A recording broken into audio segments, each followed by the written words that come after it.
Bonsoir à toutes et à tous. Nous sommes jeudi 29 janvier et nous allons continuer sur cette question que je pose dans ces enseignements où nous nous trouvons. Est-ce que nous sommes conscients d'être avant tout un être spirituel d'origine céleste? Parce que c'est une très importante question autour de laquelle nous réfléchissons. Notre, on va dire notre vraie nature. Nous sommes des êtres spirituels qui habitons dans un domicile terrestre et notre vrai moi, c'est l'homme intérieur. C'est l'esprit qui est né à nouveau et on va continuer à se poser quelques questions que j'ai déjà posées du reste. Est-ce qu'on réalise que nous nous appelons Christ, nous aussi? Est-ce qu'on réalise que nous et lui et nous sommes un et de ce fait, puisque nous sommes des Christ, est-ce que nous réalisons que nous sommes Christ sur la terre, représentant du grand Dieu qu'il est au ciel. Est-ce qu'on réalise aussi que nous sommes l'adresse, le domicile de Dieu sur terre? Parce que ça aussi, c'est une question importante. Si nous réalisons que nous sommes l'adresse de Dieu sur terre, ça devrait changer un certain nombre de choses dans notre manière de vivre. Alors on va voyager dans le temps, c'est un petit peu l'idée aussi de ces enseignements, et on va voir qu'on découvre, 2 races, 2 destinées qui vont nous permettre de découvrir à la fois notre identité, mais aussi le mandat, donc l'identité et le mandat qui nous sont légués. On a vu que Adam, c'était l'ombre de la réalité à venir. D'ailleurs, tous les écrits de l'Ancien Testament ne sont que les ombres des réalités à venir, et donc nous sommes nous maintenant dans les réalités qui ne sont plus toutes à venir, puisque certaines sont déjà venues, certaines sont venues comme Jésus sur la croix. On voit que Adam, lui, il a été disqualifié et cela à cause du péché et cette disqualification va faire que nous ne devons plus ni f en faire référence, ni vouloir en faire un modèle pour nous. C'est important de le comprendre et selon ce principe du fait que, s sort de toute race humaine le principe du premier-né, le premier-né va faire que tout ce dont va dépendre la race humaine, c'est du premier-né. On l'a vu, la dernière fois et ce verset impressionnant: «Tel est le terrestre, tels sont aussi les terrestres, tel est le céleste, tels sont aussi les célestes». Ce verset est tout à fait étonnant parce que, au fond, tout le sort de la race humaine va dépendre entièrement de la condition de ce premier-né qui, lui, eh bien, il n'est pas terrestre, il est céleste. Alors le sort de la race, on pourrait le dire autrement, la nouvelle nature que nous sommes devenus. On peut remplacer le mot race par le mot nature, mais la Bible, elle parle bien aussi de une nouvelle race de Melchisédek, mais bien entendu, cela signifie la nouvelle nature, la nouvelle création dont il est question depuis plusieurs années maintenant et que nous cherchons à, dans lequel nous cherchons à voir et à recevoir de nouvelles révélations. Donc, je vais sur le fait de dire que notre sort, il dépend donc du premier-né. Et on va continuer sur ce chemin de la révélation qui est de savoir qui est donc cette nouvelle création, la naissance d'une nouvelle race, on va dire la naissance d'un voilà, d'un premier-né. C'est là où nous en étions restés la dernière fois et nous allons aller sur le fait que la fin d'une race déchue et la naissance d'une nouvelle race, c'est-à-dire la création divine, ça va être possible, ceci grâce à la résurrection. Donc je vous ai mis ce visuel que j'ai trouvé intéressant, ce verset impressionnant: «Dieu a fait Seigneur et Christ ce Jésus que vous avez crucifié». Nous le lisons dans le livre des Actes. La mort de Jésus a donc mis fin à la race pécheresse, terrestre, adamique, on va dire, et sa résurrection a initié une nouvelle race, une nouvelle création. Elle nous a fait revêtir cette nouvelle nature dont on a tellement parlé dans les mois précédents, cette nouvelle création que nous sommes devenus dans le Christ et qui va réussir là, bien sûr, où Adam a échoué. C'est ça la bonne nouvelle, c'est que nous avons une nouvelle nature, nous faisons partie de cette race nouvelle qui ne peut pas échouer. Le Seigneur, Seigneur, ça signifie maître ou propriétaire légal. Alors, ce n'est pas un titre religieux, c'est un titre de propriété. Et on va le lire dans Philippiens chapitre 2, versets 9 à 11. C'est pourquoi aussi Dieu l'a souverainement élevé, on parle de Christ bien sûr, et lui a donné le nom qui est au-dessus de tout nom, afin qu'au nom de Jésus, tout genou fléchisse dans les cieux, mais ce n'est pas que sur la terre, fléchisse dans les cieux et sur la terre, et même sous la terre. Et que toute langue confesse que Jésus-Christ est Seigneur, à la gloire de Dieu le Père. Donc c'est intéressant de voir, parce que ça forge notre foi, ça muscle notre foi, ça nous transforme. Si nous voyons que le mot Seigneur, le mot maître, c'est une affaire de propriété. Légalement, nous sommes une propriété avec un droit de propriété légal. Nous appartenons à ce monde céleste. Nous sommes de cette nouvelle race. Donc Jésus-Christ, il a été reconnu Seigneur par décret divin lors de la résurrection. Alors on peut aller jusqu'à dire que il est le propriétaire légal de la terre. Et puisqu'il est Seigneur des Seigneurs, c'est bien de nous dont il s'agit. Apocalypse chapitre 19 verset 16 nous dit ceci, il avait sur son vêtement et sur sa cuisse un nom écrit roi des rois, seigneur des seigneurs. Souvenez-vous, le premier-né d'une race, il est roi, nous sommes rois. Il est seigneur, nous sommes seigneurs. Mais c'est un décret légal. Vous voyez, c'est un droit de propriété. Nous appartenons aux cieux.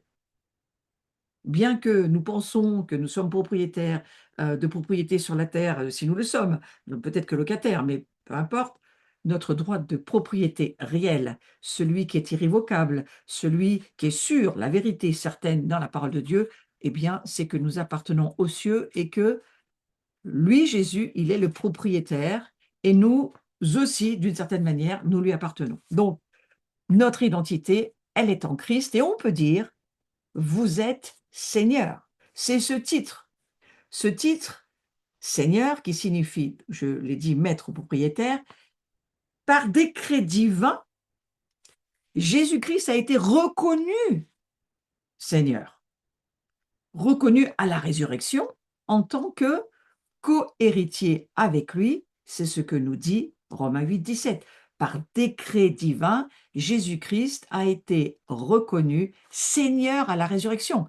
Donc, en tant que co-héritier avec lui, nous partageons bien sûr sa position, nous partageons sa race, la race des seigneurs. Nous devons juste laisser descendre cette vérité. Toute langue, je le rappelle, qui confesse que Jésus-Christ est Seigneur, toute langue. Alors confessons-le et disons ce soir, je fais partie de la race des seigneurs, je fais partie de cette race royale. Il est le roi, le premier-né des rois que nous sommes. Il est le Seigneur des premiers-nés des seigneurs que nous devenons.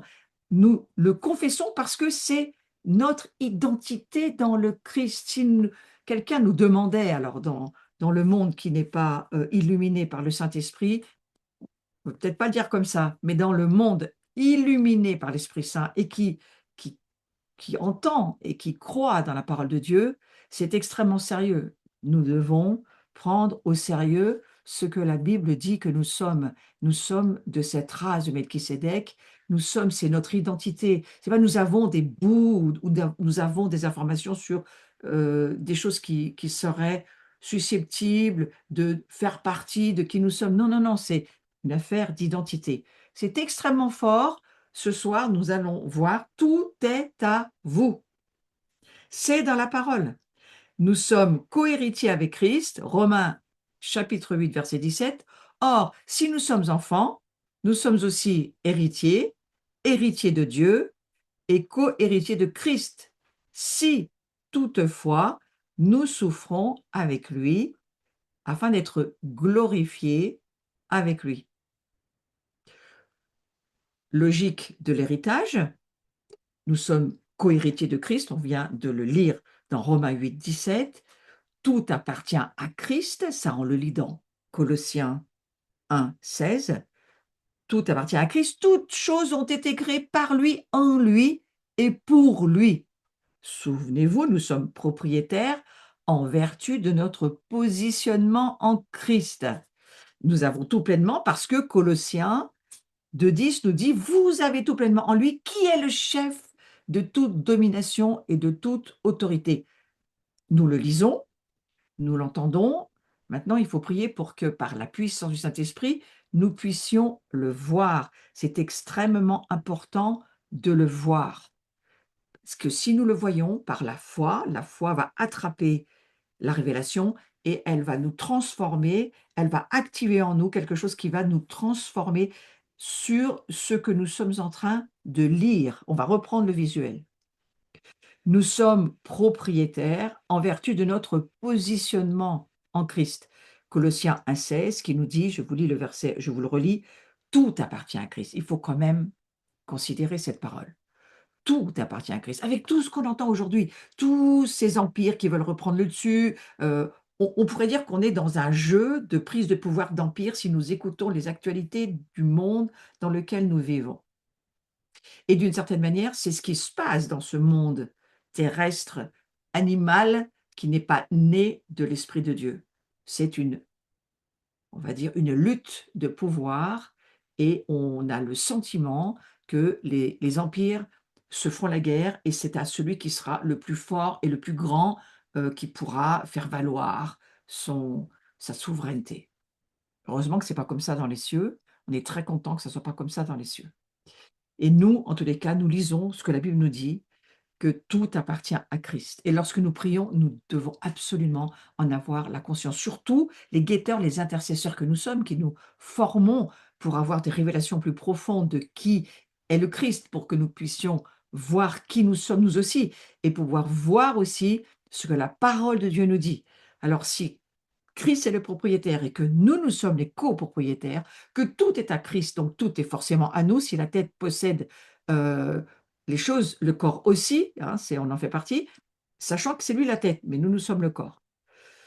Donc, tous les textes qui nous prouvent vraiment, et c'est extrêmement important d'y réfléchir, étant donné que Dieu nous a établis co-héritiers avec Jésus-Christ désormais, tout ce qui est à lui est également à nous, on n'a plus besoin de mendier les choses. Parce que nous sommes conscients de ce qui est à nous en vertu de, pas de ce qu'on mérite, pas de ce qu'on a fait, pas de la force de notre bras ou de l'armée qui serait la nôtre, ça n'a rien à voir avec ça, non, mais c'est en vertu de notre position de cohéritier avec Christ. Si nous comprenons la loi du premier-né, nous comprenons les principes du royaume de Dieu. Il est le premier-né et nous sommes tous les autres nés. La croix, c'était aussi un endroit de la multiplication et c'est ce qui a réjoui le cœur du Père parce que c'était leur projet, c'était qu'il y ait beaucoup d'autres Christ sur la terre et que la famille puisse s'agrandir.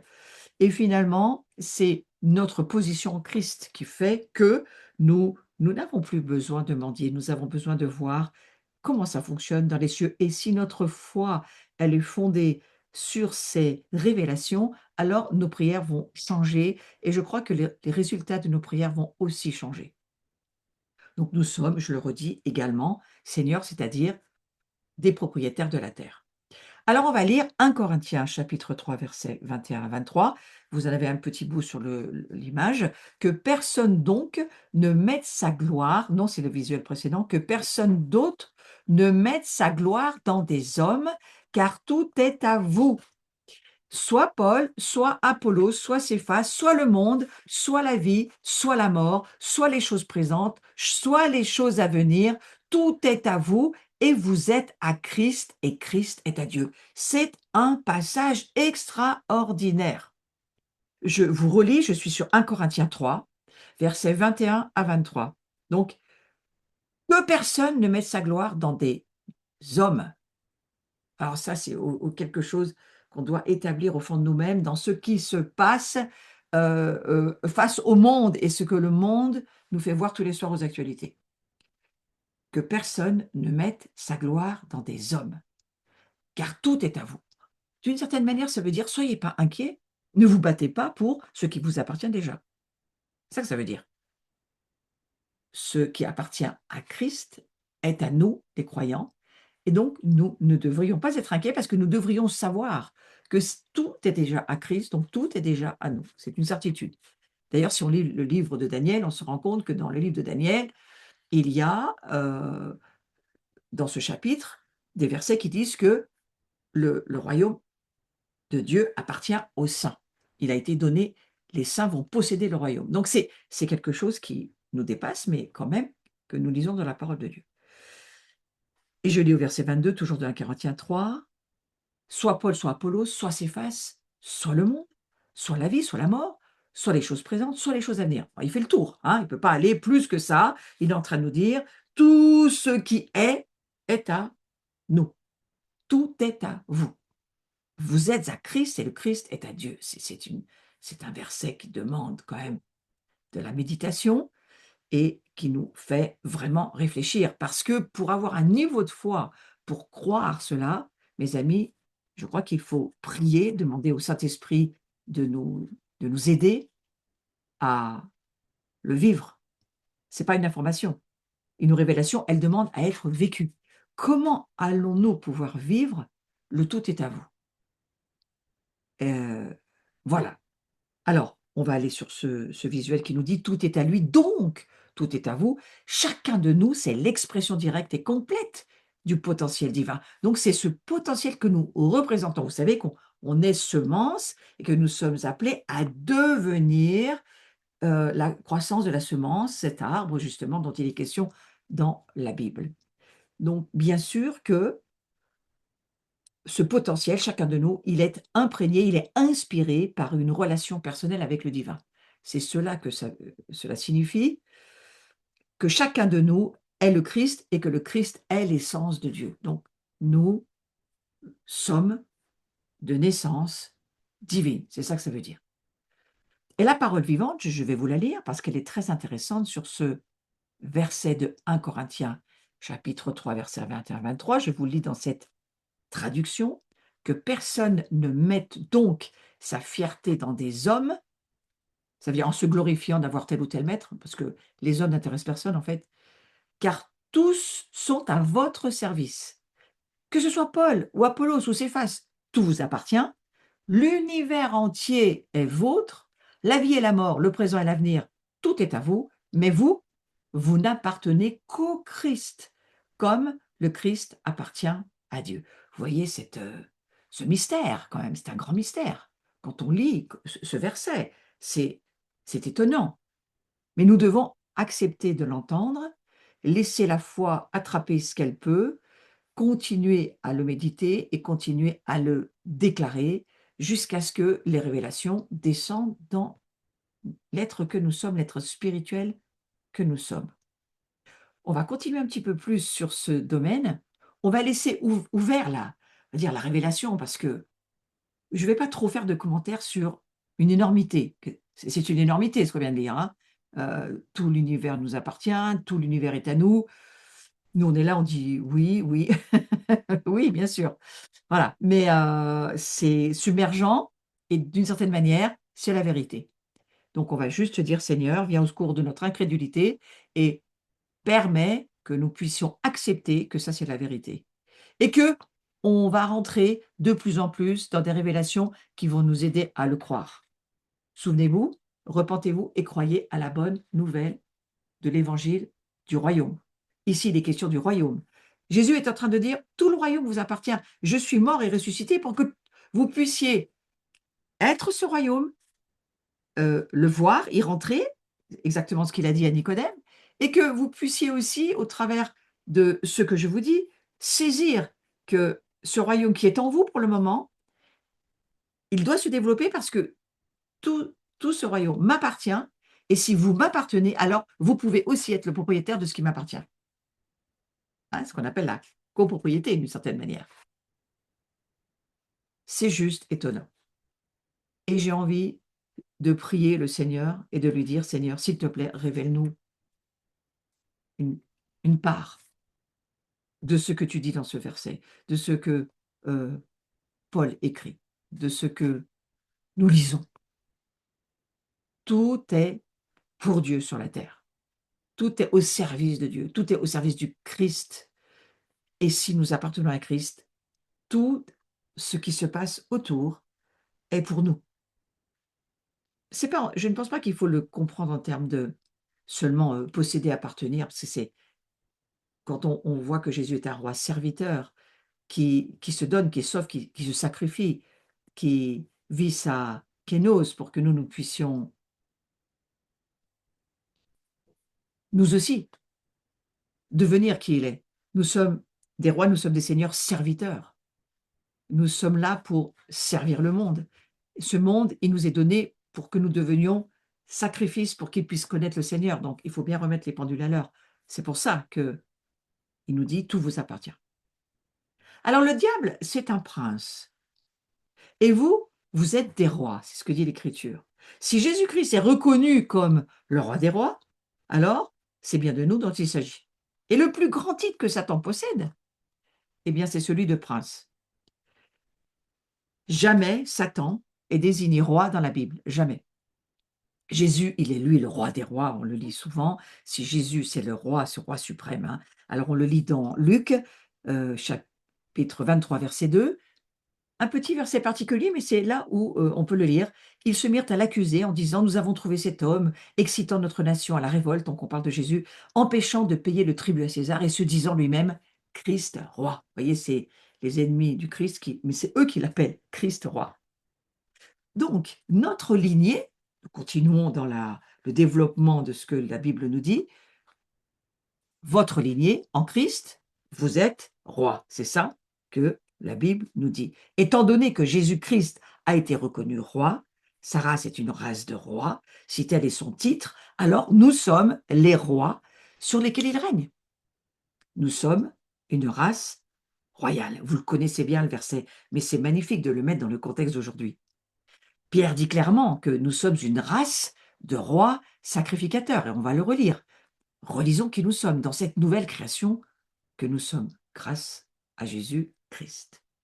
Vous, au contraire, vous êtes une race élue. Voyez bien, question de race. Un sacerdoce royal, une nation sainte, un peuple acquis, afin que vous annonciez les vertus de celui qui vous a appelé des ténèbres à son admirable lumière. Et il y a Jean aussi qui décrit Jésus comme le roi des rois dans le livre de l'Apocalypse. Apocalypse, chapitre 19, verset 13, il était revêtu d'un vêtement teint de sang, son nom est la parole de Dieu. Au verset 16, il avait sur son vêtement et sur sa cuisse un nom écrit, roi des rois, seigneur des seigneurs. C'est sans doute, je ne sais pas si c'est, on peut le dire comme ça, mais c'est quand même un premier tatouage là qui est quand même impressionnant. Et on a Apocalypse chapitre 5, verset 10 qui dit ceci, j'ai un peu fait le tour de ce dont il est question. Tu as fait d'eux un royaume et des sacrificateurs pour notre Dieu, et ils régneront sur la terre. C'est pas marqué dans le ciel, hein, sur la terre. Ils régneront sur la terre. On est appelé à régner sur la terre. Apocalypse chapitre 20, verset 6. Heureux et saints ceux qui ont part à la première résurrection. La seconde mort n'a point de pouvoir sur eux, mais ils seront sacrificateurs de Dieu et de Christ, et ils régneront avec lui pendant 1000 ans. Donc la nouvelle création, c'est la race de Christ, et donc elle est, hein, c'est une identité, elle est une royauté, elle est un sacerdoce, la prêtrise, elle est tout ce que Christ est, elle est. Maintenant, je vais faire une petite remarque, euh, j'en parlerai dans la prochaine journée, parce que je suis en train de la préparer, ma journée du 28 février. Donc je vais aller sur un sujet immense, sur lequel je travaille à l'heure actuelle. Et là où je vais faire une petite remarque, parce que je l'ai dans la tête, ce travail de du passage du monde des ténèbres au monde de la lumière. En fait, je remarque qu'un certain nombre de chrétiens transitent sur la croix, mais ne sont pas vraiment passés de l'autre côté. J'ai envie de dire que, heu, certaines personnes sont justifiées, elles ont passé la porte, mais sont pas passées de l'autre côté. Elles ne sont pas rentrées dans la sanctification. Et ce dont nous parlons, là, les personnes dont nous parlons, c'est ce sacerdoce royal, cette race de rois qui règne. Je crois que ce sont ceux qui se sanctifient qui peuvent, y parvenir. Je ne pense pas que la justification suffise. On ne donne pas, à un enfant ou à un bébé de charge ministérielle, et c'est bien normal. parce qu'il n'est pas mûr. Donc il faut bien se rendre compte qu'il est question, là, dans ce dont nous parlons, c'est de personnes qui se sanctifient, de personnes qui ont compris la rédemption, qui ont compris le passage de la rédemption à la restauration. C'est là où nous nous trouvons dans l'initiation à la nouvelle création, c'est le fait de voir que tout ce que la rédemption a produit, qui nous permet, au travers de la résurrection, de devenir cette nouvelle race, ce nouveau peuple élu, ces sacrificateurs pour Dieu, ces rois et ces reines, et qui, parce qu'ils se sanctifient, parce qu'ils travaillent à la maturité, parce qu'ils marchent sur le chemin de la perfection, c'est-à-dire parce qu'ils marchent sur le chemin de la maturité, alors ça, c'est leur destinée. Leur destinée, c'est pas que leurs péchés soient pardonnés, ça c'est juste le démarrage avant de passer la porte. Une fois que les péchés sont pardonnés, qu'on a passé la porte, on transite sur la croix, mais il faut absolument passer de l'autre côté et se sanctifier. Donc cette nouvelle création, cette race de Christ, elle est donc, je reviens à mon sujet, une royauté. Là, je vais faire un petit, une petite réflexion. Jésus est reconnu comme donc le roi des rois, c'est son titre, hein, c'est un titre légal. Et nous, en tant que rois, nous sommes aussi cette race royale, c'est aussi le titre qui est le nôtre. La version Semeur traduit par vous êtes une race élue, une communauté de rois prêtres. Et j'aime beaucoup cette traduction de la Semeur. Vous êtes une communauté de rois prêtres. Vous êtes une communauté. Une race élue, une communauté. L'expression sacerdoce royal, ça signifie plus précisément une communauté de rois prêtres. Vous êtes des rois et des sacrificateurs, vous êtes les deux. Voyez? Donc, grâce à notre positionnement en Christ, Dieu nous considère comme une royauté.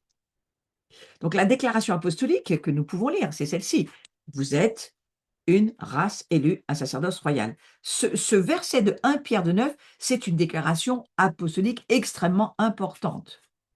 Le monde angélique nous voit comme une royauté parce que nous sommes nés de la lignée royale. La Bible, c'est l'histoire d'une famille royale à laquelle nous appartenons déjà dès lors que nous sommes en Christ. Et si nous n'acceptons pas cette vérité biblique, notre vie ne changera jamais. C'est pourquoi Jean-Baptiste, comme Jésus, ont dit qu'il fallait renouveler notre intelligence, c'est-à-dire se repentir pour croire à ce que Jésus nous dit. Nous devenons ce que nous pensons. Il est très important d'accepter la vérité qui nous rendra libres de notre ancienne nature, ancienne condition de pécheur. C'est en croyant à cette vérité que nous pourrons manifester sur la terre, dans le monde visible, ce que nous sommes déjà dans l'invisible. Reprenons ce visuel, revoyons-le encore une fois. Il est important de demander au Saint-Esprit, révèle-nous, Seigneur, qui nous sommes. La perspective angélique est importante. La comparaison de statut. Le plus grand titre de Satan, c'est le fait d'être prince. Je l'ai dit, il n'a jamais été appelé roi, mais Jésus, lui, il est le roi des rois. Il est le souverain sacrificateur des sacrificateurs que nous sommes, nous aussi. Nous sommes nous aussi le corps du souverain sacrificateur. Cet esprit, ce soir, révèle-nous ce mystère de qui nous sommes en termes de communauté, parce que c'est vraiment un mystère qui se dévoile, qui va se dévoiler. Lorsque tu demandes aux guetteurs d'intercéder, lorsque tu demandes aux sentinelles de prier, alors c'est bien que tu nous demandes de comprendre. Lorsque nous intercédons, c'est important d'être ensemble, en communauté, de rois, de prêtres, parce que la force, c'est le fait d'être un. Et le terme communauté, c'est aussi ce que cela signifie. Donc je te remercie, Seigneur, de faire que nous sommes une communauté de rois prêtres. Qui que nous soyons, nous pouvons le vivre en ligne, nous pouvons le vivre en présentiel, nous pouvons le vivre de tas de manières, parce que le monde spirituel est une réalité et que nous sommes cette réalité dans la communion avec l'Esprit du Père, du Fils et du Saint-Esprit, en communion avec la Trinité, mais aussi en communion les uns avec les autres. Communion, communauté. Vous voyez l'importance de la communion et de la communauté. Donc c'est notre positionnement en Christ qui nous permet. Notre positionnement, comment est-ce que nous le croyons? Nous le croyons par la foi. La foi, elle entend ce que Dieu nous dit, alors que nous croyons ce que Dieu nous dit, elle se l'approprie et nous le devenons. Si quelqu'un nous demandait: «Qui êtes-vous?» nous pourrions dire, parce que c'est biblique et que c'est tout à fait vrai, nous sommes une communauté de croyants. C'est pour ça que moi j'aime bien appeler l'abri une communauté, parce que c'est un terme de famille, communauté de croyants, communauté de rois et de prêtres. C'est ce que nous sommes. L'Église. L'Église, dans le royaume de Dieu, dans le royaume des cieux, c'est très intéressant d'y penser. En fait, c'est le parlement du ciel, voyez? Et j'espère que je vais vous détruire des forteresses de religion et que vous allez rentrer dans les révélations de la parole de Dieu. C'est ce que je prie, parce que c'est ce que l'Église est, qui n'a rien à voir avec ce que la religion a inventé. Hein. Donc l'Église, c'est le parlement du ciel, c'est en fait ce que l'Assemblée nationale est dans les pays démocratiques, vous voyez? C'est le conseil des ministres de Jésus, c'est ça l'Église. Christ, c'est un corps spirituel dont la tête, l'autorité suprême est Jésus, et dont le corps est composé de plusieurs membres, dont vous et moi faisons partie. Et si nous l'avons reçu, bien sûr, dans notre vie. Donc, Christ, c'est le nom donné à la communauté des ressortissants du royaume des cieux. Nous sommes des ressortissants. Christ est le nom donné à la famille des enfants de Dieu. Christ est un corps de personnes dont les membres sont appelés Église, du grec ecclésia. Alors l'Église, c'est pas un club, hein, euh, c'est pas une, voilà, non, c'est pas un club, c'est une assemblée gouvernementale. Et le mot ecclésia, ça veut dire assemblée. Donc c'est un mot qui vient du monde grec, qui avait une connotation politique, parce qu'il désignait l'assemblée des personnes chargées de gouverner l'empire aux côtés de l'empereur. Souvenez-vous que quand ce terme il est pris, nous sommes dans l'empire romain, et donc la culture romaine est là pour inspirer ceux qui écrivent la parole de Dieu.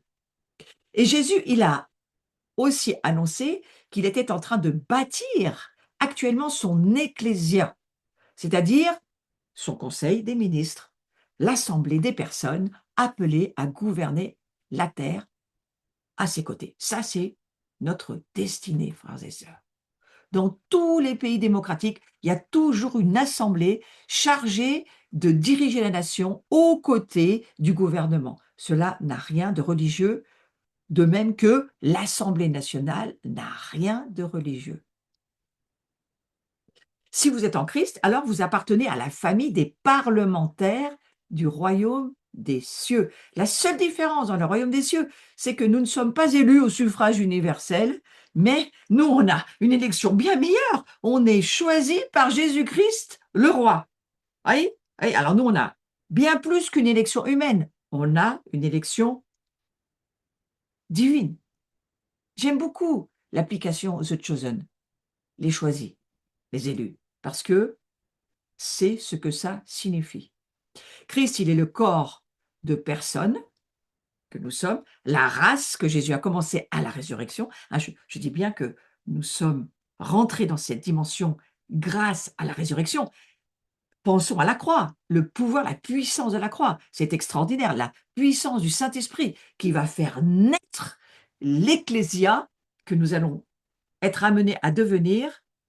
Hélas, très peu de gens ont saisi qui est l'Église. Au moins vous, vous l'avez saisi. Donc c'est ce pourquoi Dieu cherche des intercesseurs. Il ne cherche pas des intercesseurs religieux, il cherche son gouvernement ministériel. Il cherche des hommes et des femmes qui vont être capables de gouverner pour lui. Il cherche en fait des... Alors, c'est pas forcément un modèle quand on parle de l'Assemblée nationale en France, hein, mais bon, c'est quand même ce que ça veut dire. C'est quand même eux qui sont appelés à gouverner et ils sont en tous les cas élus, eux, par les hommes et les femmes que nous sommes. Je trouve intéressant que, parce que ça a commencé à la résurrection, cette race de personnes, celle qui régnera en tant que roi des rois, seigneur des seigneurs, au siècle des siècles, aux côtés de Jésus lui-même. Rappelez-vous, il est le premier-né, mais pas seulement. Il est le chef suprême des armées, chef suprême de la sacrificature, chef suprême des rois, chef suprême de toutes choses. Tout est à lui. Il est le chef de tout. Et si vous réfléchissez, nous sommes son corps. Alors, allez, revenons un petit peu en arrière et revenons flashback. Adam. C'était qui Adam? Un brouillon. Parce que c'est Christ le chef-d'œuvre. Adam, c'est le brouillon. Ne prenez pas Adam comme modèle. Dieu commence toujours par envoyer l'ombre avant la lumière. Adam, c'était une figure de celui qui devait venir. Adam n'était qu'une ombre de Jésus qui devait venir. Le véritable être humain, c'est Christ. Donc Christ, la nouvelle création, c'est la seule race humaine capable de détruire les œuvres du diable. Vous ne pouvez pas demander à une race terrestre de détruire les œuvres du diable. Vous ne pouvez pas demander à un animal de s'occuper du monde spirituel. Impossible. La chute de la race adamique a plongé la terre dans un tel chaos que le verdict divin, il est sans appel depuis lors. Le verdict divin qui nous dit dans 1 Jean 5, 19, le monde entier est sous la puissance du malin. On est au courant.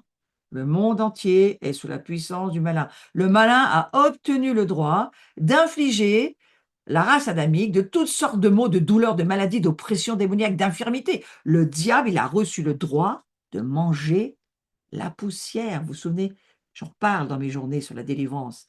Le diable, il a reçu le droit de manger ce qui vient de la poussière de la terre. Genèse 3,14.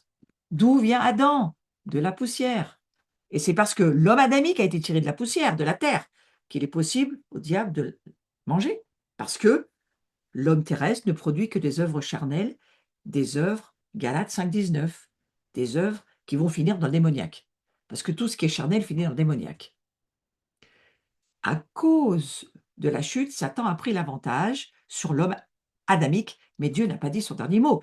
Il a fait une importante promesse au serpent. Dieu a fait à Satan la promesse d'une postérité, pas d'une personne, d'une postérité. Le mot postérité, ça veut dire descendance, race, lignée.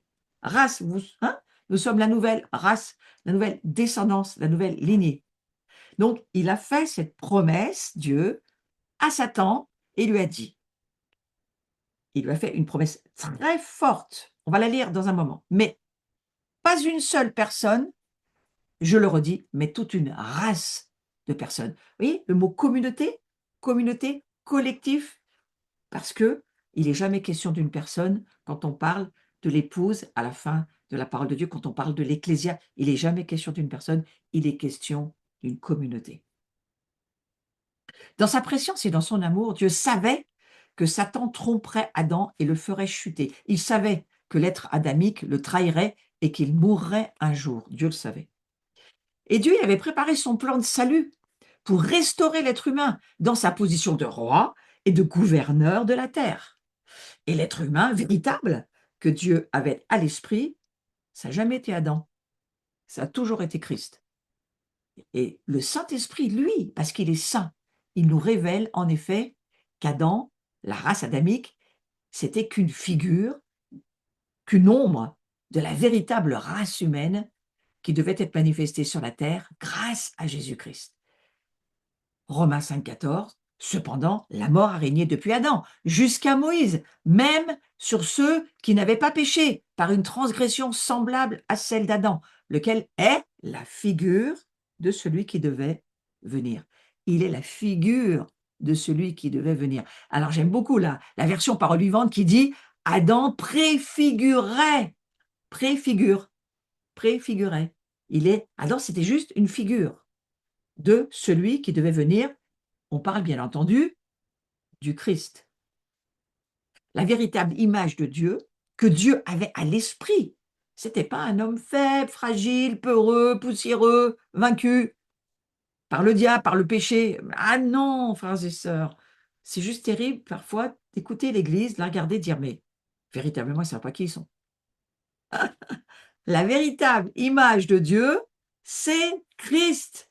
Et on va le lire dans 2 Corinthiens 4, 4. c'est notre 4-4 de la foi. Hein. Si notre évangile est encore voilé, il est voilé pour ceux qui périssent, pour les incrédules, dont le Dieu de ce siècle a aveuglé l'intelligence, afin qu'ils ne vissent pas briller la splendeur de l'évangile de la gloire de Christ, qui est l'image de Dieu. J'attends juste mon visuel. Voilà, c'est le Christ, l'humain véritable que Dieu avait en tête. Le concept clé, Adam n'était qu'une ombre, une figure de celui qui devait venir. Adam, il préfigure celui qui doit venir, le Christ. Ça, c'est sur la base de Romains, chapitre 5, verset 14. Le point 1, la véritable image de Dieu, c'est pas Adam, c'est pas cet homme dont je viens de vous parler, peureux, faible, poussiéreux, vaincu, malheureux, misérable. Le point 2, la véritable image de Dieu, c'est Christ, la splendeur de l'évangile, de la gloire de Christ, qui est l'image de Dieu. Je vous rappelle que c'est de nous dont il est question aussi. Conclusion, si vous voulez savoir ce que Dieu entend par homme, ne regardez pas Adam, regardez Christ. Ce véritable genre d'être humain, image de Dieu, que Jésus-Christ a commencé à la résurrection. C'est ce dont il est question. Dieu commence toujours à envoyer l'ombre avant la lumière. Il envoie toujours une figure, une représentation. Ça commence toujours par le naturel, mais ça termine dans le spirituel. Si vous lisez tous les épîtres aux Corinthiens, Paul, il a très très bien compris cela. Là, les réalités sont dans l'invisible. Les réalités éternelles, irrévocables, se trouvent dans l'invisible. Tout ce qui est visible, c'est qu'une ombre des réalités invisibles qui sont la vérité. La vérité, ce n'est pas ce que vous voyez dans ce monde-là, c'est juste une préfiguration de ce que Dieu va faire de glorieux. Donc, il commence toujours par, allez, il envoie un brouillon. Et après, il envoie le chef-d'œuvre. Hein. C'est pour ça que j'entends certains qui disent, je trouve ça très rigolo, il a commencé par faire l'homme, après il a fait la femme. Bon, enfin ça, c'est pas moi qui le dis. Adam n'était qu'un leurre pour le diable. Dieu savait que l'homme chuterait et il savait que le véritable être humain, le Fils de l'homme, l'être humain parfait, il savait que c'était Christ, son Fils incarné. Voilà pourquoi on appelle le Christ le Fils de l'homme, parce que ça, c'est l'homme dont il est question, que Dieu a toujours eu dans son esprit. Un homme de gloire, un homme habité par la sainteté, l'homme Christ, son Fils, et qui voulait en multiplier beaucoup. Alors, il ne veut pas multiplier des brouillons, Dieu, d'accord? Il n'est pas décidé à multiplier des brouillons. Quand vous allez penser à qui vous êtes, pensez qu'il ne multiplie pas des brouillons, Dieu, mais il multiplie la gloire. Il multiplie qui il meurt pour ressusciter, pour multiplier qui il est. Il ne meurt pas pour ressusciter des choses qui ne devraient plus exister, même pas dans la pensée, dans nos esprits. Voilà pourquoi Jésus s'appelle le Fils de l'homme. Ça signifie que si vous voulez savoir euh, ce qu'on entend vraiment par être humain ou homme, regardez Christ. Si vous voulez savoir à quoi ressemble l'image du Dieu invisible, regardez Christ. Christ, c'est l'image du Dieu invisible. Donc c'est vraiment la promesse d'une nouvelle race. Et je trouve ça intéressant d'y penser. On va y passer un petit moment. La promesse, c'est une promesse. La promesse justement dont il est question, la race du Christ, l'accomplissement de la prophétie que Dieu a annoncée au serpent. Nous aussi, on va en faire partie. Mais revenons à Genèse 3, 15. Je mettrai inimitié entre toi et la femme, entre ta postérité et sa postérité. Celui-ci t'écrasera la tête. La postérité, elle sort de la femme, non de l'homme. Attention, certaines Bibles celle-ci t'écrasera la tête. Non, c'est celui-ci t'écrasera la tête parce que seul Christ peut écraser la tête du serpent. C'est lui qui l'a vaincu. Et en hébreu, littéral, vous vous adressez à Jean-Marc Taubois qui a écrit un livre là-dessus que j'ai lu. Donc, j'ai corrigé ma Bible parce que c'est ce qu'il nous demande de faire. Corrigez vos Bibles. C'est c'est un masculin, alors que toute la phrase est au féminin. Et les pères d'Église ont corrigé parce qu'ils trouvaient qu'il y avait une faute d'orthographe. Et pourtant, c'était non, c'est ce que voulait dire l'Écriture. C'est que le Christ dont il est question là, mais c'est la postérité qui va avoir, elle aussi, la victoire, bien sûr. La postérité, elle sort de la femme. Le nom de l'homme, le Christ, une naissance, non d'une semence naturelle, mais d'une semence spirituelle, c'est-à-dire de Dieu. C'est une race humaine suscitée pour reprendre possession de la terre. Je viens d'en parler. Donc cette promesse d'une nouvelle race, elle vient parce qu'il y a là une promesse qui nous dit, le diable a eu sa victoire, mais moi, je vais reprendre la mienne. Et donc c'est une promesse ancestrale, la postérité de la femme, face à la chute. Dieu n'a pas dit son dernier mot, il a fait une promesse au serpent. Une nouvelle lignée viendrait de l'homme, de la femme. Une promesse ancestrale, la postérité de la femme. Fait à la chute. Vous voyez, Dieu, il a fait cette promesse. Je mettrai inimitié entre toi et la femme, entre ta postérité et sa postérité. Celui-ci t'écrasera la tête.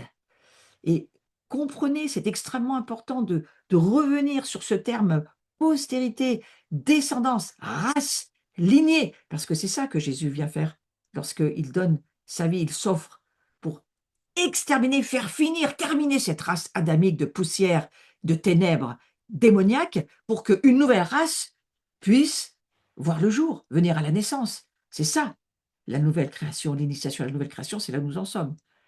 Le fait qu'elle soit issue de la femme, ça signifiait qu'elle naîtrait d'une semence spirituelle divine. Donc Dieu, il a promis au serpent cette postérité et qu'elle serait un jour suscitée sur la terre pour lui écraser la tête. Regardez, hein, ça s'est bien passé. La tête, c'est le symbole de l'autorité. La particularité de cette prophétie, c'est que Dieu annonce au serpent que cette postérité, elle est issue de la femme, alors que la descendance d'un homme, c'est toujours mentionné par rapport à ses pères. Et si on ne mentionne pas la descendance à partir d'une femme, parce que la semence vient toujours de l'homme. On ne mentionne pas normalement, hein. Ça vient toujours de l'homme. Si Dieu, lui, il a dit explicitement que cette postérité sortirait de la femme et pas de l'homme, ça signifiait qu'elle serait née pas d'une semence naturelle, mais d'une semence spirituelle.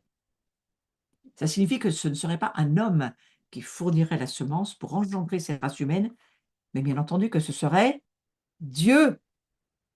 C'est Dieu qui suscite la semence. Comprenez? C'est une promesse extrêmement importante. Le diable, il a entendu. Cette semence, elle vient, elle est déposée, elle vient par la postérité de la femme, mais c'est la semence en elle-même, c'est Dieu. Donc il ne parle pas là du Père. Le Père, c'est Dieu. Donc c'est une promesse qui est faite à l'ennemi. Dieu, il annonce la défaite future au diable, au cœur de la chute, au cœur du désastre. Il y a une promesse qui est faite à l'ennemi. Je mettrai inimitié, on va le relire, entre toi et la femme, entre ta postérité et sa postérité. Regardez cette promesse au cœur de la chute. Dieu y fait au cœur du désastre, et c'est souvent ce qui se produit dans nos vies, au cœur du désastre, au cœur des difficultés, au cœur des tempêtes. Il y a quelque chose qui se produit, parce qu'il y a cette promesse qui est là. Il a promis cette postérité, cette race issue de la femme, fait unique. Vous voyez, la descendance, elle est normalement tracée par le père. Donc ça signifie ici, le père, non, c'est une postérité de la femme, mais la naissance, elle ne serait pas naturelle par la semence du père, elle serait par la semence spirituelle. C'est Dieu qui va fournir la semence. Pas besoin d'homme. C'est étonnant aujourd'hui quand on sait tout ce qui se fait par la médecine assistée, les procréations assistées, vous savez, où là aussi, hein, alors bien sûr, il faut une semence d'homme, hein, mais on peut encore mieux comprendre le mystère, le miracle hein, aujourd'hui, parce que oh, la science, elle fait des choses quand même extraordinaires, il faut quand même le dire. Donc, Dieu y prophétise autant marquer cette nouvelle race que nous sommes aujourd'hui. Ça serait dommage de vivre sous l'ancienne création de poussière démoniaque, sous un mauvais gouvernement avec le mauvais roi, et de se voir comme quelqu'un de misérable, de pauvre, de pécheur, alors que Jésus vient pour que ça soit terminé. D'accord? Donc cette race est celle que Jésus a ressuscitée. Évidemment, c'est la nouvelle création, la race de Christ. C'est la seule race capable de continuer ce que Jésus a commencé sur la terre. Personne d'autre que cette race de Christ peut le faire. C'est pour ça que la religion, ça produit rien. La religion, c'est religieux. La religion, c'est une humanité remplie d'informations, une humanité charnelle, une humanité terrestre, qui croit des informations, mais qui n'est pas née d'une semence spirituelle, qui ne vit pas par les révélations, qui ne vit pas par ça. Le cordon, hein, l'espérance, qui veut dire cordon, par l'espérance de la gloire, c'est-à-dire ce cordon qui la relie à la Nouvelle Jérusalem et qui fait elle vit de la vie du Saint-Esprit. Voilà. Nous sommes la seule race, si nous sommes en Christ, et si nous nous sanctifions, et si nous grandissons, si nous suivons Christ, nous sommes la seule race capable de continuer ce que Jésus a fait sur la terre. Hélas, un certain nombre ne font rien parce que juste il manque de révélation. Et que par manque de révélation, Osée chapitre 4, verset 6 nous dit, mon peuple meurt. Il meurt et fait mourir ce que Dieu voudrait faire vivre. Que Dieu pardonne à ces personnes qui n'ont pas saisi que la Bible, c'est Dieu qui nous parle avec sa bouche en vrai. Quand tu lis la Bible, c'est Dieu qui parle. Ce n'est pas un livre que tu lis. C'est la parole d'un Dieu qui crée, qui te transforme. La parole, c'est une épée, elle est puissante. Elle, elle établit, elle crée, elle bâtit, elle coupe, elle arrache, elle fait le travail qu'il faut faire pour que le royaume de Dieu en nous devienne inébranlable. Et on va terminer par cela. Je trouve c'est intéressant de voir notre mandat. Notre mandat, c'est quoi? C'est de rétablir l'ordre divin. Et on a ce verset immense. Le Fils de Dieu apparut afin de détruire les œuvres du diable. C'est Jean qui a cette révélation, qui l'écrit d'une manière magistrale. Christ, la nouvelle création, c'est la seule race capable de détruire le chaos, la maladie, l'oppression, les captivités, détruire les verrous dans les chaînes qui sont autour des personnes qui parfois sont enchaînées même dans le monde de la mort. On est les seuls qui avons cette capacité surnaturelle de la délivrance, de la guérison, de la résurrection, d'amener des gens à Jésus, de voir des morts ressuscités. Il n'y a que nous qui pouvons le faire. Donc ça, c'est Christ, la nouvelle création. La seule race capable de détruire le mal. C'est ça que ça veut dire. Le diable, lui, il a le droit de manger la poussière, la nature adamique, mais il n'a aucune possibilité de toucher à un être spirituel en Christ. Un Christ, il ne peut pas toucher. Il se brûle. Il se brûle. Votre vie, elle est cachée en Christ. Si on vous touche, on touche à Christ. Si vous avez cette révélation, vous allez arrêter d'avoir peur du diable, des ténèbres, des démons, tout ce qu'on vous raconte. Parce que ça existe vraiment, mais ce n'est pas vraiment la chose dont on doit avoir peur. Ce qu'on devrait avoir peur, c'est de ne pas remplir le mandat, de ne pas accomplir ce que Dieu nous dit, de ne pas faire ce que Dieu nous dit. Ça devrait beaucoup plus nous interroger et peut-être nous amener la crainte de Dieu. Oui. Donc notre mandat, il est royal, rétablir l'ordre divin, et notre mandat, de détruire les œuvres du diable, la race de Christ, c'est la seule race humaine capable de continuer ce que Jésus a commencé.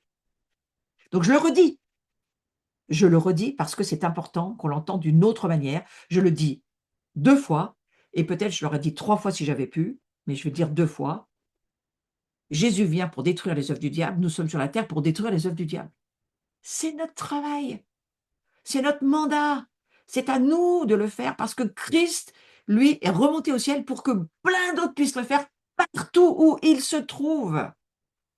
C'est notre mandat. Si nous sommes bien sûr en Christ, filles ou fils de Dieu, alors ce mandat, il nous concerne. Il fait partie de nos attributions. Et le diable, il ne peut pas te nuire du fait que tu es caché dans le Christ si tu vis vraiment dans le Christ. Si tu vis vraiment par la foi de ce que la parole de Dieu te dit à chaque jour et que tu obéis à ce que Dieu te demande de faire. Le mot obéissance, il est fondamental. Le sang n'a de pouvoir que si nous obéissons. Le royaume de Dieu est à notre portée si nous nous repentons et que nous avançons dans les révélations que Dieu nous donne.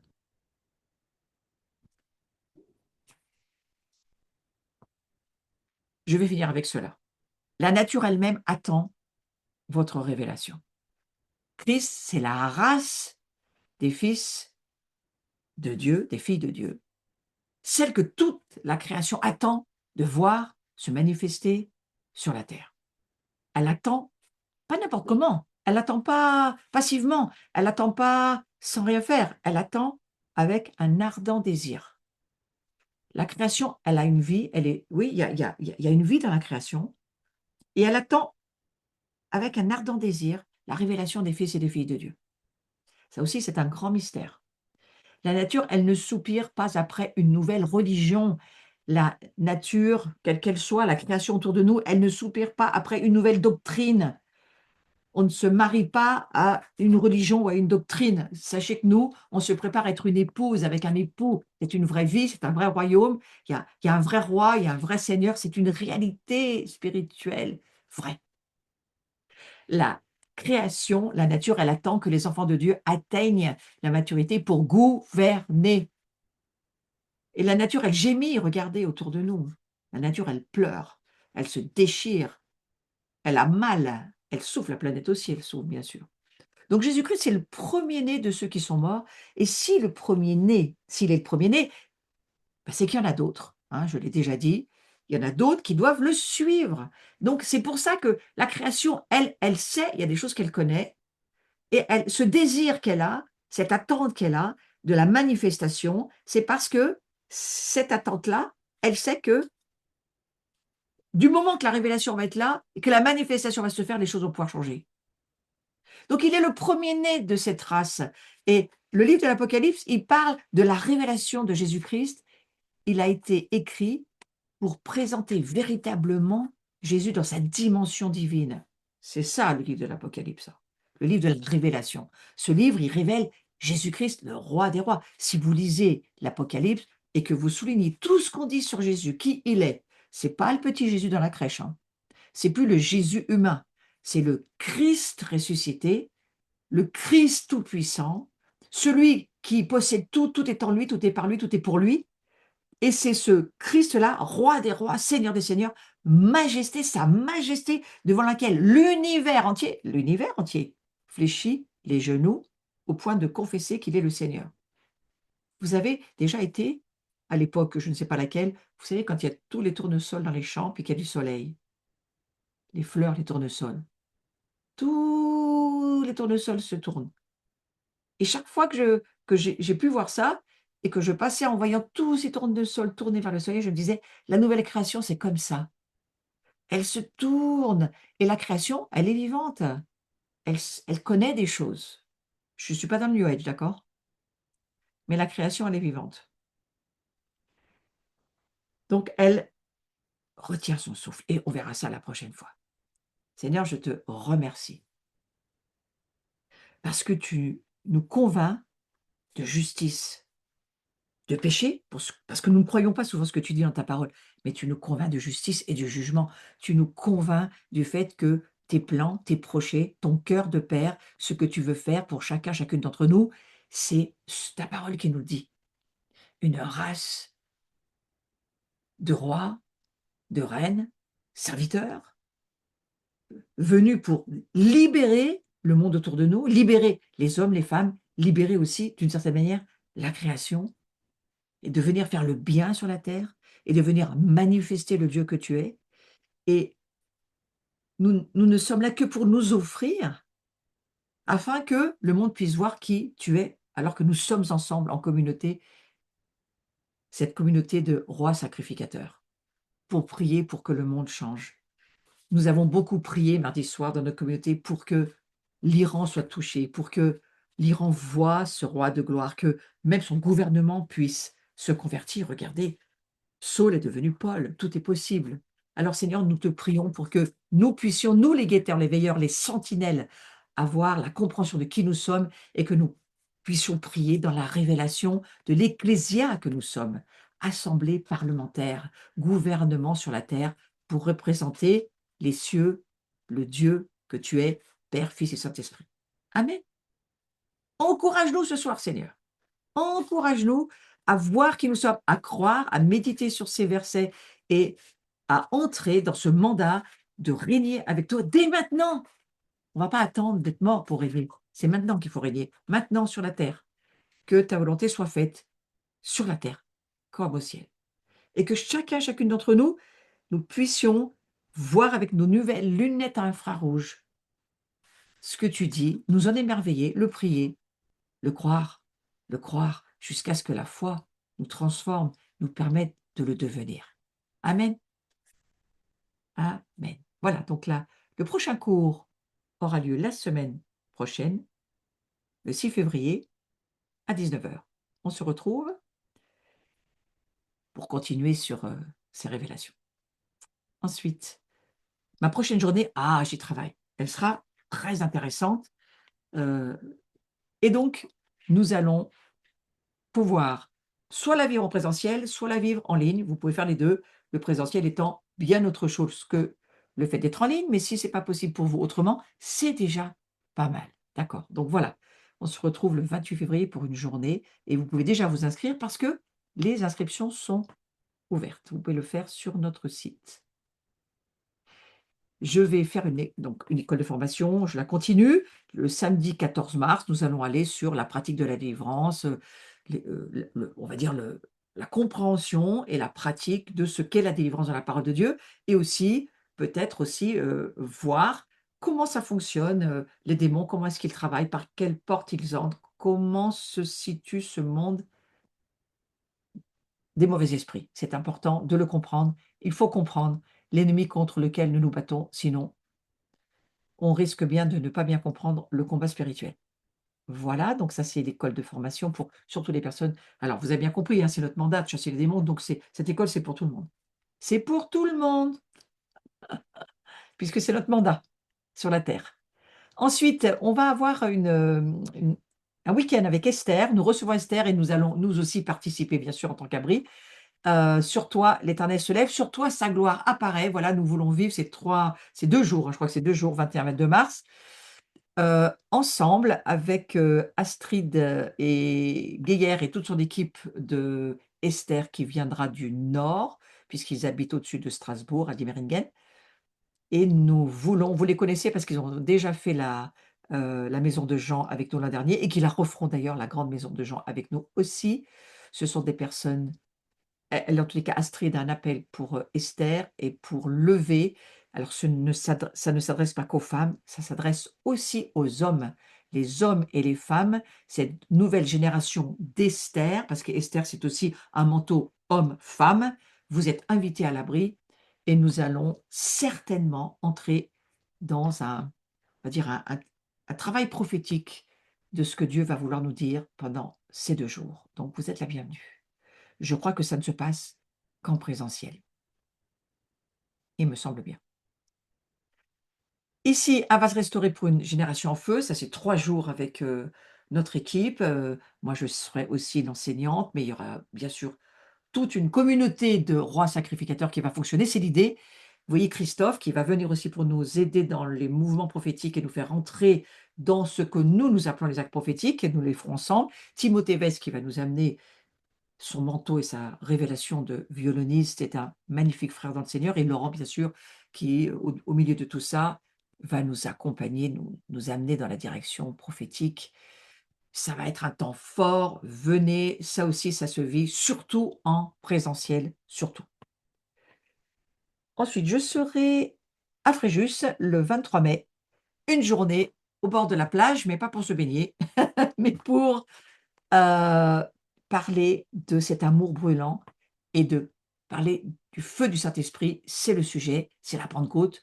Donc nous allons ensemble heu, nous laisser transformer par le feu du Saint-Esprit, c'est l'idée. Et je serai avec Laurent Gay, que je connais un peu et qui est très bien. On s'est rencontrés déjà dans le Nord à Dimeringen et moi-même qui viens de Saint-Étienne, voilà, et vous pouvez nous rejoindre. C'est Joël Andrès qui va faire la louange et de nouveau Timothée Weiss qui fera aussi, son service d'adorateur en tant que violoniste. Association Trinité d'amour, je les aime beaucoup parce que c'est une très belle famille aussi. Ils se trouvent, alors là, on va se retrouver à Angers, oui, c'est ça. C'est une, belle famille qui cherche, vraiment à vivre la dimension de Dieu. C'est une famille catholique, mais je crois que tout le monde est invité. Vous voyez, il y a monseigneur Michel Aupetit que je ne connais pas, mais nous allons faire connaissance et moi-même et Logan et nous allons ensemble entrer dans des nouvelles révélations sur la gloire de Dieu. Je mettrai en vous mon esprit et vous vivrez. Bah, il y a intérêt, on va aller sur le sujet. C'est le sujet pour ce week-end. Gardez ces dates, 11, 12, 13, 14 juillet. Nous avons 2 groupes de louanges, celui avec Laurent de la communauté Abri et Jean et Caroline Rouir de Belgique, de l'association Chaked, ensemble, mais on va dire, en continu, hein, parce que je ne pense pas que les groupes vont se mélanger, mais ils vont se complémentariser et puis nous allons voir tous ces orateurs qui sont là, vous voyez? Et nous voulons juste vivre une communauté de rois sacrificateurs, rois, prêtres, serviteurs. C'est l'idée de la grande maison de Jean, c'est de réunir tous les aigles, réunir tous ceux qui veulent vivre cette magnifique présence de Dieu et on va vivre des temps de gloire, de transformation. On va pleurer certainement et on va aussi beaucoup rire. Ça, c'est sûr que c'est ce qui va se passer. Alors on vous attend. Vous pouvez déjà commencer. Pas à s'inscrire, je ne crois pas que les inscriptions soient ouvertes, mais réservez vos dates déjà. Voilà. Voilà, les livres sont toujours à disposition si vous en avez besoin. Vous pouvez les commander sur notre site, sinon ils m'accompagnent partout où je vais. Merci pour ceux qui vous abonnez à ma chaîne. J'ai encore des personnes qui s'abonnent et je prie pour qu'il y en ait d'autres parce que j'aimerais bien arriver aux 3000 et j'y suis pas encore, mais ça vient. Merci à tous ceux qui vous abonnez, cliquez sur la petite cloche et qui faites des commentaires, c'est important, c'est important. Ensuite, merci à tous ceux qui avaient donné. Cette année, j'ai laissé la liberté à chacun de renouveler son inscription. Je vous laisse la liberté de donner avec votre cœur et de me bénir parce que c'est l'idée. Soyez tous bénis. Passez une belle soirée et souvenez-vous, vous n'êtes pas n'importe qui.